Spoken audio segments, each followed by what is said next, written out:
चलिए अब देखते हैं हाइड्रोस्फेयर। हाइड्रोस्फेयर जो है इसमें है the earth is called blue planet. हमारा जो पृथ्वी है उसको हम ब्लू प्लेनेट कहते हैं। जब हम स्पेस से देखते हैं तो हमारा अर्थ ब्लू नजर आता है। क्यों?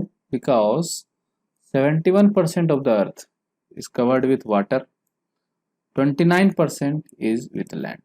71% तो पानी है हमारे अर्थ पे और 29% ही लैंड है। तो हाइड्रोस्फेयर जो है contains water in all its form, that is ice, water and water vapor. Okay, all its form, solid, liquid and gaseous. As running water in the oceans and rivers and in lakes,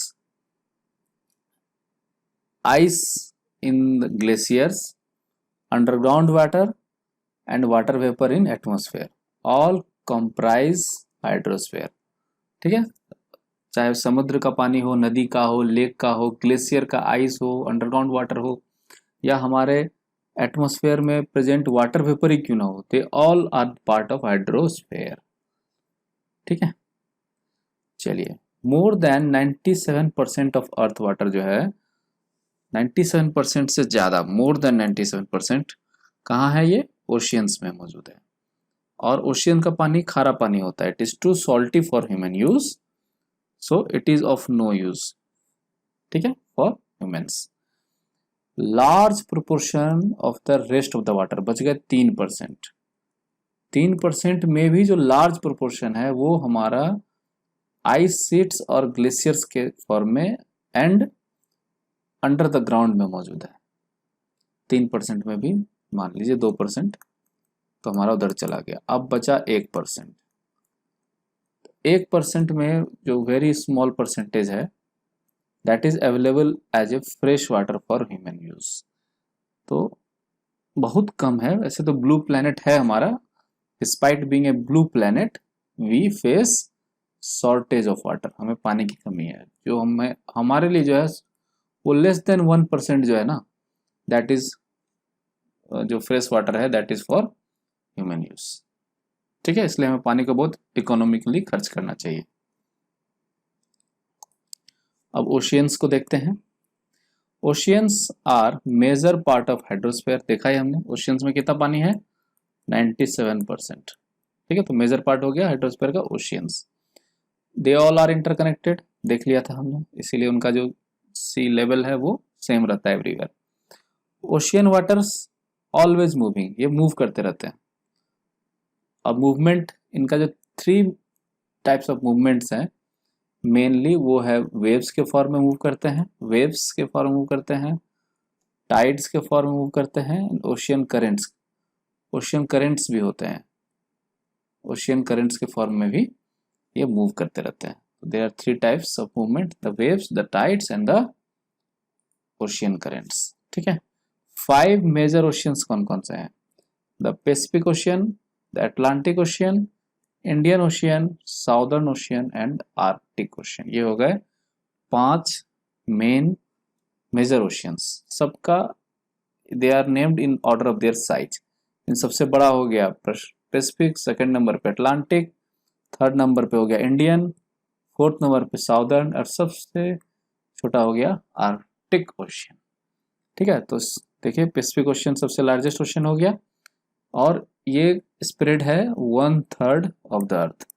continent में Asia जो है वो 1/3 of the land area cover करता है। उसी तरह से oceans में पैसिफिक ओशियन जो है वो भी 1/3 ऑफ द अर्थ कवर करता है। दोनों को मिला दीजिएगा 2/3, तो यही दोनों है। मरियाना ट्रेंच जो है वो deepest part of the earth Pacific ocean में है, ये हमने देख लिया था। पैसिफिक ओशियन जो है ये ऑलमोस्ट सर्कुलर इन शेप है, ये भी मैं आपको दिखाऊंगा। Asia, Australia, north and south America जो है पैसिफिक ओशियन को घेरे हुए हैं। ठीक है, चारों तरफ ये तो हमारे 4 कॉन्टिनेंट्स हैं इसमें। चलिए एक बार पैसिफिक ओशियन को नजर डालते हैं। तो देखिए ये हमारा पैसिफिक ओशियन हुआ और यही कंटिन्यू है इधर पैसिफिक ओशियन। तो north America, south America, Asia और ऑस्ट्रेलिया चारों साइड से घिरे हुए हैं। ये हो गया। इसी में मरियाना ट्रेंच भी है, इधर साइड मरियाना ट्रेंच यहाँ पे है, डीपेस्ट पार्ट ऑफ द अर्थ। और ये देखिए, ये हो गया हमारा पैसिफिक ओशन, ऑलमोस्ट सर्कुलर है। देखिए ऑलमोस्ट सर्कुलर ये एरिया। एशिया एक तरफ है, ऑस्ट्रेलिया एक तरफ है, नॉर्थ अमेरिका और साउथ अमेरिका। ठीक है, तो यही कहा था। शेप क्या है पैसिफिक ओशन का? सर्कुलर। अब देखते हैं हम लोग Atlantic ocean, second largest ocean. Pacific ocean के बाद कौन आया? Atlantic ocean. इसका शेप क्या है? एस। और ये कैसे, किससे घिरे हुए हैं? North and south America on the western side and Europe and Africa on the eastern side. ठीक है। Coast line of Atlantic ocean जो है वो हाईली इंडेंटेड है, मतलब इरेगुलर है, irregular and indented coast line है इनका। और ये जो होता है इस तरह का coast line is the ideal location for natural harbours and ports. So we will find we can observe many harbors and ports on at the coast of Atlantic Ocean. And from the point of view of commerce, as it has largest number of harbors and ports, it is one of the busiest ocean. ठीक है, चलिए ये हमारा Atlantic ocean. इसका shape देखिए S है, S shape बनता है इसका अटलांटिक ओशियन का। एक साइड इसका अफ्रीका है, north America, south America and Europe. ठीक है, चलिए देखते हैं अब इंडियन ओशियंस। इंडियन ओशियन जो है इज द ओनली ओशियन जिसका नाम रखा गया है आफ्टर ए कंट्री, और वो कंट्री है कोई और नहीं, हमारा देश इंडिया। इंडिया के नाम पर है इंडियन ओशियन। अब शेप क्या है इंडियन ओशियन का? ट्रायंगुलर है। हमने देखा पैसिफिक का शेप है सर्कुलर, अटलांटिक का शेप है एस, इसी तरह इंडियन ओशियन का शेप है ट्रायंगुलर। ठीक है। इन द नॉर्थ, नॉर्थ में इंडियन ओशियन के नॉर्थ में क्या है? एशिया, वेस्ट में क्या है? अफ्रीका, और ईस्ट में क्या है? ऑस्ट्रेलिया। तो इस तरह से क्या बन रहा है? एक ट्रायंगल। ठीक है, यहाँ पे है एशिया, इधर होगा अफ्रीका और इधर है ऑस्ट्रेलिया। ठीक है, ये बीच में हो गया अपना इंडियन ओशियन। ठीक है, चलिए अब देखते हैं। चलिए मैप के थ्रू एक आइडिया हो जाता है। ये देखिए, ये हो गया ऊपर नॉर्थ में एशिया, वेस्ट में हो गया अफ्रीका और ईस्ट में हो गया ऑस्ट्रेलिया। और ये देखिए, ये इस तरह से आप देखेंगे तो ये एक ट्रायंगल फॉर्म कर रहा है, ट्रायंगल शेप हो गया हमारे इंडियन ओशियन का। चलिए अब हम देखते हैं Southern Ocean. Southern Ocean encircles continent of Antarctica. Antarctica को ये इनसर्किल करता है। देखिए साउथ पोल है, इसको इनसर्किल करता है हमारा एंटार्क्टिका, एंटार्क्टिका कॉन्टिनेंट। ठीक है, अब एंटार्क्टिका कॉन्टिनेंट जो है उसको इनसर्किल करेगा हमारा साउदर्न ओशियन। ठीक है, ये साउथ पोल यहाँ पे है, ये एंटार्क्टिका मान लीजिए, ये एंटार्क्टिका उसको इनसर्किल कर रहा है और इसको इनसर्किल कर रहा है हमारा साउदर्न ओशियन। इस तरह से समझने के लिए मैंने बनाया। It extends northward up to 60 degree south latitude. वो भी हम देख लेंगे फिगर में, पिक्चर आएगा उसका देख लेते हैं। ये देखिए, यहाँ पे हमारा साउथ पोल है, उसको इनसर्किल कर रहा है और बिल्कुल ऐसे उधर भी होगा एंटार्क्टिका, और ये हो गया हमारा ओशियन, इधर भी होगा साउदर्न ओशियन। और इसका जो एक्सटेंट है ना, ये है 60 डिग्री साउथ लैटिट्यूड तक इसका एक्सटेंट है। उसके ऊपर हो गया हमारा फिर इंडियन ओशियन और अटलांटिक, इधर अटलांटिक इधर इंडियन ओशियन, यही कहा गया इस पॉइंट में। अब हमारा लास्ट है आर्कटिक ओशियन। आर्कटिक ओशियन कहाँ पे है? आर्कटिक सर्किल, ठीक है, located with in the Arctic circle, और ये सराउंड कर रहा है नॉर्थ पोल। तो जैसे साउदर्न ओशियन सराउंड कर रहा था एंटार्क्टिक को, और एंटार्क्टिक के बीच में था हमारा साउथ पोल। तो आर्कटिक ओशियन जो है ना, ये आर्कटिक सर्किल के अंदर आता है और सराउंड करता है नॉर्थ पोल। ये सपोज नॉर्थ पोल है, ठीक है, और ये हमारा आर्कटिक सर्किल हो गया, आर्कटिक सर्किल 66.5 डिग्री नॉर्थ। तो इसके अंदर ये हो गया हमारा, ये हो गया आर्कटिक ओशियन, ठीक है। तो आर्कटिक सर्किल जो है ये हमारा, ये बाहरी लाइन, ये आर्कटिक सर्किल के अंदर हो गया, located with in the Arctic circle, ठीक है। चलिए अब देखते हैं आगे। It is connected with Pacific ocean, Pacific ocean से कनेक्टेड है एक नैरो स्ट्रेच के through, narrow stretch of shallow waters, ज़्यादा गहरा नहीं है, शैलो वाटर है, और उसको कहते हैं बेरिंग स्ट्रेट, ठीक है। इसको भी हम मैप पे देखेंगे। It is bound by northern coast of north America and Eurasia, इसके द्वारा ये बाउंडेड है। चलिए अब मैप पे चलते हैं। देखिए ये हमारा, सपोज ये हो गया हमारा आर्कटिक ओशियन के इधर, ठीक है। तो ये बाउंडेड है north coast line of north America और यूरेशिया, यूरोप का भी और एशिया का भी, यूरेशिया का, ठीक है। यहाँ पे हमारा नॉर्थ पोल हो गया। हाँ, अब हम आपको दिखाते हैं बेरिंग स्ट्रेट। ये देखिए, ये है एशिया और ये है नॉर्थ अमेरिका, इसके बीच में ये जो देख रहे हैं ये है shallow water Bering strait, shallow water है यहाँ पर, ठीक है। तो इसी बेरिंग स्ट्रेट के द्वारा ये इधर पैसिफिक ओशियन से आर्कटिक ओशियन पैसिफिक ओशियन को कनेक्ट करता है इसके थ्रू, बेरिंग स्ट्रेट के थ्रू। अब हम पढ़ेंगे एटमॉस्फेयर। एटमॉस्फेयर क्या है? Earth is surrounded by a layer of gas, तो उसे हम कहते हैं एटमॉस्फेयर।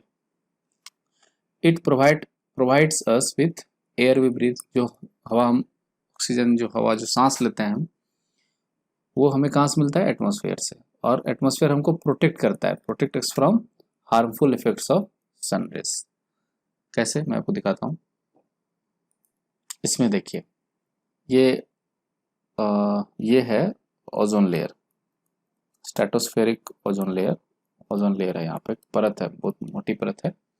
सन से जो हमारा रेज आता है, सन रेज नीचे की तरफ, ये इससे छन जाता है। इसमें ऊपर में हमारा अल्ट्रावायलेट कंपोनेंट रहता है, यूवी, अल्ट्रावायलेट रेज जो है ओजोन लेयर से जब पास करता है तो यहाँ से अल्ट्रावायलेट रेज फिल्टर हो जाता है इसके बाद, तो अल्ट्रावायलेट रेज हमारे इस धरती पर नहीं पहुँच पाता है। इस तरह हमारे इसको, हाँ, जो एटमॉस्फेयर है ये हमें प्रोटेक्ट भी कर रहा है ना, from harmful rays of the sun. चलिए अब आगे देखते हैं। The atmosphere extends up to a height of 1600 kilometre. कितना तक है? 1600 किलोमीटर तक एटमॉस्फेयर एक्सटेंडेड है, ठीक है, from the earth surface. Atmosphere जो है is divided into 5 layers. 5 layers में, जो अर्थ के ऊपर जो एटमॉस्फेयर है इसमें भी 5 लेयर्स में डिवाइडेड है, ठीक है। तो it is based on composition के आधार पे है, टेम्परेचर एंड अदर प्रॉपर्टीज के आधार पे इसका डिवीजन किया गया है। तो layer starting from earth surface, उसको कहते हैं हम ट्रोपोस्फेयर। सबसे पहले जो है आता है यहाँ पे ट्रोपोस्फेयर, ट्रोपोस्फेयर का लेयर होता है। उसके बाद स्ट्रेटोस्फेयर आता है, उसके बाद मेसोस्फेयर आता है, उसके बाद आता है थर्मोस्फेयर, और उसके बाद आता है एक्सोस्फेयर, ठीक है। तो 1 2 3 4 एंड 5, इस तरह से क्या क्या हो गए?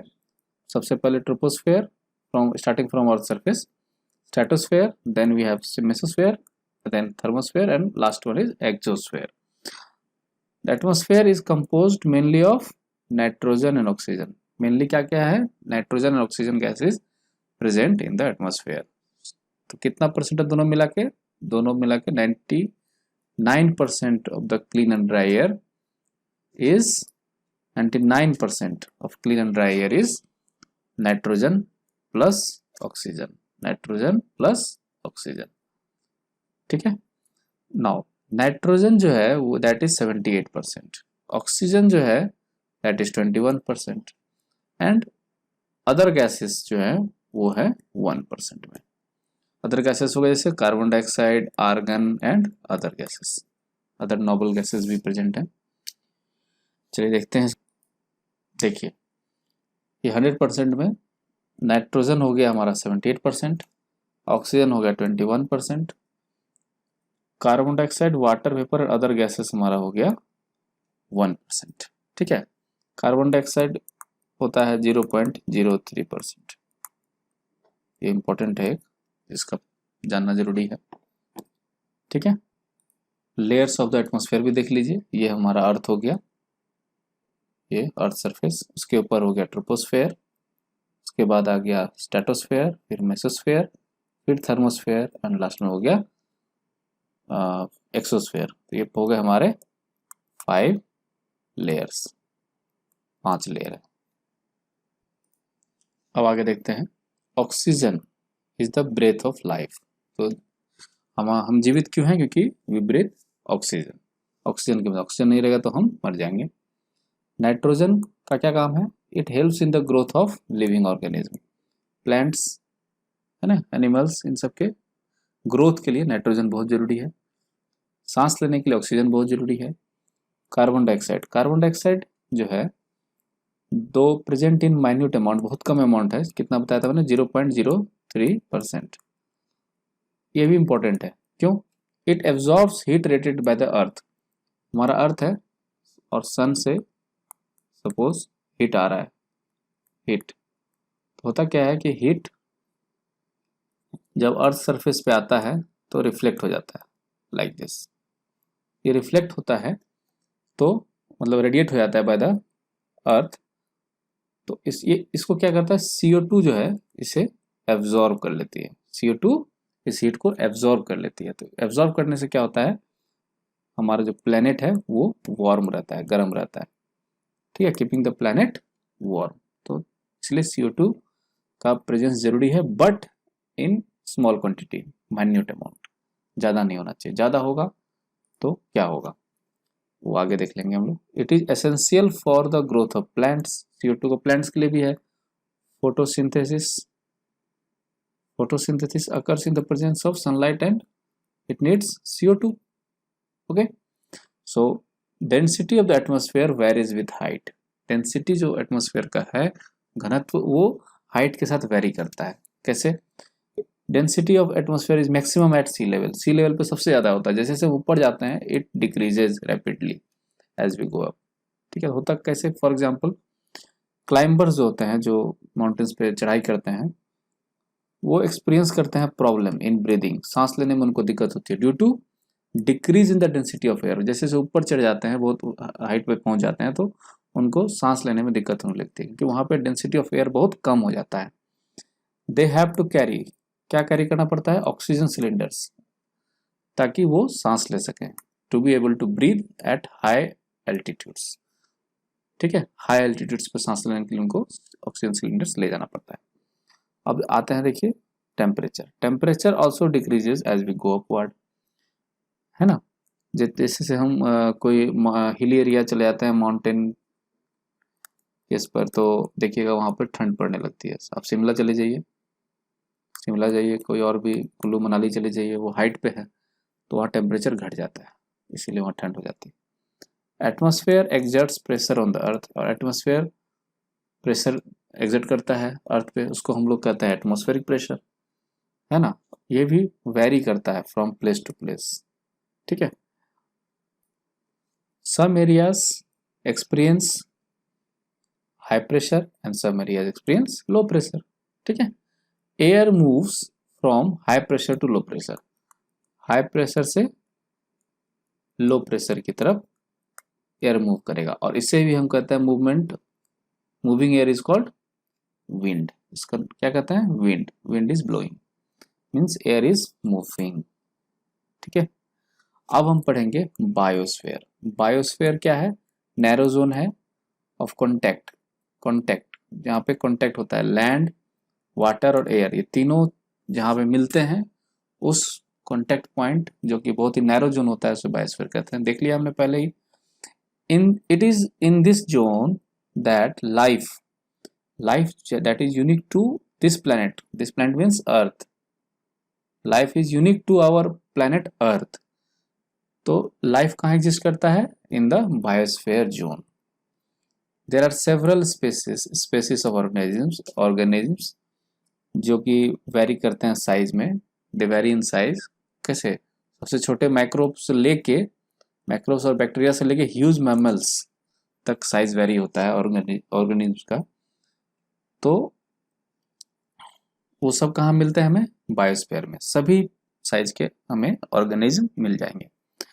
All the living organism including humans they are linked to each other, सब एक दूसरे से लिंक्ड हैं। सारे ऑर्गेनिज्म जो है living things they are linked to each other, और वे सारे फिर किससे लिंक्ड हैं? They are linked to biosphere for their survival. ठीक है, organisms in the biosphere may be broadly divided. कितने में डिवाइड कर सकते हैं? दो पार्ट में। एक को कहेंगे हम प्लांट किंगडम, दूसरा को कहते हैं एनिमल किंगडम। ठीक है, ब्रॉडली इन्हीं दो कैटेगरीज में डिवाइड किया जाता है। 3 डोमेन्स ऑफ द अर्थ, ठीक है, lithosphere, atmosphere and hydrosphere interact with each other and affect each other. एक दूसरे को अफेक्ट भी करते हैं। कैसे? फॉर एग्जाम्पल मान लीजिए हम पेड़ काटते हैं, we cutting a forest for fulfilling our need of wood. लकड़ी के आवश्यकता के लिए हम जो है पेड़ को काटते हैं, फॉरेस्ट को साफ करते हैं। क्लियरिंग लैंड फॉर एग्रीकल्चर, जंगल साफ करके हम एग्रीकल्चर के लिए लैंड ये करते हैं। सो इससे क्या होगा? This may lead to fast removal of soil from the slopes. जो स्लोप्स होता है उसके ऊपर जो सॉइल्स होते हैं, और यहाँ पे यदि पहले पेड़ थे वो नहीं रहेंगे, है ना, तो क्या होगा कि ये जो सॉइल्स हैं इसके ऊपर ये धीरे धीरे बह जाएंगे। इनका क्या हो जाएगा? सॉइल इरोजन हो जाएगा। तो इसके लिए क्या जरूरी है? Trees and forest are very essential, नहीं तो क्या होगा? They will affect each other. ठीक है, चलिए आगे देखते हैं। सिमिलरली उसी तरह से मान लीजिए अर्थ सरफेस में भी changed due to natural calamities की वजह से भी अर्थ सरफेस में चेंजेस आते हैं। जैसे अर्थक्वेक आने से क्या होता है कि आपने देखा होगा रिसेंटली जो सुनामी आया था इन 2004, तो उसमें क्या हुआ था कि submergence of the land, Indira point था हमारा, Indira point in south Andaman, वो सबमर्ज हो गया था। पहले वो जमीन पे था, अब पूरी तरह से पानी में चला गया है। सबमर्जेंस ऑफ द लैंड हो गया है due to tsunami, and tsunami was a natural calamity. Earth surface में क्या हो गया? चेंजेस आ गए, यही बताया गया है। Parts of Andaman and Nicobar islands were submerged under the water, वही 2004 का जो सुनामी आया था उसमें tsunami. Discharge of waste materials into lakes and rivers से क्या हो जाता है? हमारा वाटर पोल्यूशन हो जाएगा, water becomes unsuitable for human use. ये भी सही है। और देखते हैं, it also damages other forms of life, जैसे emission from industries, thermal power plants और व्हीकल्स, जो धुआं निकलता है दैट पोल्यूट्स द एयर, हवा को प्रदूषित कर देता है, वायु प्रदूषण। अब देखिए कार्बन डाइऑक्साइड के बारे में मैंने कहा था, कार्बन डाइऑक्साइड का जो अमाउंट है वो कम रहना बहुत जरूरी है, 0.03%। ये ज़्यादा होने से क्या होता है? ये carbon dioxide is an important constituent of air, ठीक है, but increase in the amount of CO2 leads to increase in global temperature. इसकी प्रॉपर्टी थी CO2 की, ये जो है हीट को एब्जॉर्ब कर लेता है, radiated by the earth surface. तो ज़्यादा CO2 होगा तो ज़्यादा हीट एब्जॉर्बेंस होगा, तो ज़्यादा वार्म हो जाएगा अर्थ, तो क्या हो जाएगा, अर्थ का जो ग्लोबल टेम्परेचर है वो बढ़ जाएगा। तो इसके लिए एक टर्म है जो बहुत आजकल फेमस है, ग्लोबल वार्मिंग हो जाता है। तो increase in the amount of CO2 leads to global warming, global warming. Okay, ठीक है। देयर इज दस, क्या जरूरत है हमें, a need to limit the use of resources. हमारे अर्थ पर जो रिसोर्सेस उपलब्ध हैं उसको लिमिटेड अमाउंट में, हमें लिमिटेड मैनर में यूज करना चाहिए। इससे क्या होगा, it will maintain the balance of the nature, nature का बैलेंस बना रहेगा। और नेचर का balance between the three domains, that is lithosphere, atmosphere and hydrosphere, इनके बीच में बैलेंस बना रहेगा। तो हमारे पास क्या होगा, एक बैलेंस्ड बायोस्फेयर हमारे अर्थ पे मिलेगा। तो हमारा लाइफ सस्टेनेंस भी बैलेंस्ड रहेगा, नहीं तो इसका खामियाजा सबको भुगतना पड़ेगा, आज नहीं तो कल। तो ठीक है, अभी अटलांटिक ओशन में मैंने कहा था कि indented coastline, indented coastline favours ports and harbours. ये देखिए, ये होता क्या है कि अंदर की तरफ घुसा हुआ होता है, ये अंदर की तरफ घुसा हुआ है, तो ये सुटेबल हो जाता है। यहाँ पे देखिए ये हो गया है ना, ये देखिए ये ये अंदर की तरफ जो घुसा हुआ रहता है, इंडेंटेड इरेगुलर शेप देख रहे होंगे आप, बहुत इरेगुलर शेप है। तो ये सपोर्ट करता है फॉर द फॉर्मेशन ऑफ या for making ports and harbours.